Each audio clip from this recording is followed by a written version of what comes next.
வணக்கம் ஃப்ரெண்ட்ஸ். நல்லா சுவையான கருப்பு உளுந்து சாதம் எப்படி செய்து பார்ப்போங்க.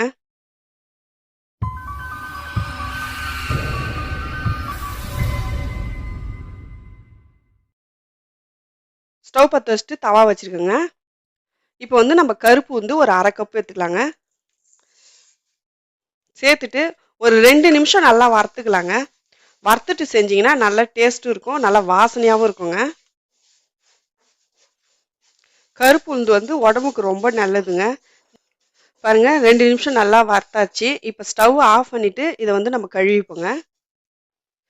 1 கப் சாப்பாட்டை சேர்த்து க்ளீனாக கழுவி வச்சுருக்கலாங்க. குக்கர் வச்சுருக்குங்க.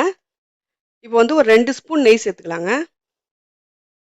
2 பிரியாணி இலை சேர்த்துக்கலாங்க. 2 ஏலக்காய் சேர்த்துக்கலாங்க. 3 கிராம்பு, 1 பட்டை சேர்த்துட்டு ஸ்லோலியே வச்சு நல்லா பொரியட்டோங்க. 2 வெங்காயம் நீட் வகையில் கட் பண்ணி வச்சுருக்கேன், அதையும் சேர்த்துக்கலாங்க. 3 பச்சை மிளகாய் கீனி வச்சுருக்கேன், அதையும் சேர்த்துக்கலாங்க. வெங்காயம் வந்து நல்லா வதங்கட்டோங்க.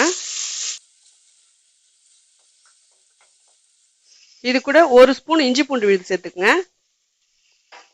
கொஞ்சமாக புதினா சேர்த்துக்குங்க. சேர்த்துட்டு இஞ்சி பூண்டு பச்சை வாசனை போகிற அளவுக்கு நல்லா வதக்கிக்குங்க.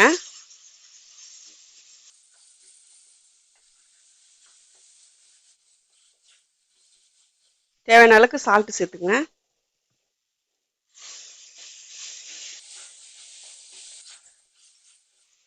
பாருங்க வெங்காயம்லாம் வந்து நல்லா வதங்கிச்சு. இப்போ வந்து நம்ம தண்ணி சேர்த்துப்போங்க.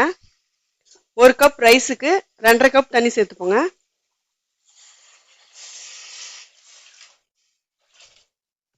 சேர்த்துட்டு நல்லா மிக்ஸ் பண்ணிக்கங்க.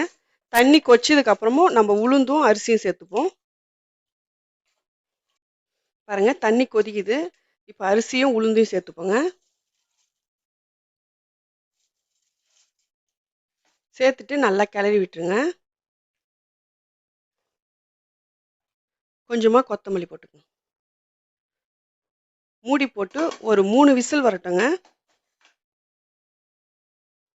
விசில் வந்துச்சு, நம்ம ஓப்பன் பண்ணி பார்ப்போம். பாருங்க எவ்வளோ உதிரி உதிரியா நல்லா வாசனையா இருக்கு பாருங்க.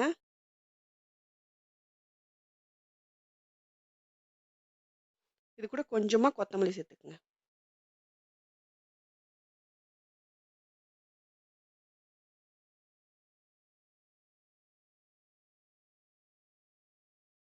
அவ்வளோதான் ஃப்ரெண்ட்ஸ், உடம்புக்கு ஹெல்த்தியான கருப்பு உளுந்து சாதம் ரெடி ஆயிடுச்சு. நீங்களும் வீட்டில் ட்ரை பண்ணி பாருங்க. இந்த வீடியோ உங்களுக்கு பிடிச்சிருந்துச்சுன்னா லைக் பண்ணுங்க, ஷேர் பண்ணுங்க, கமெண்ட் பண்ணுங்க. மறக்காம எம்எஸ் குக்கிங் வீடியோக்கு சப்ஸ்கிரைப் பண்ணிடுங்க.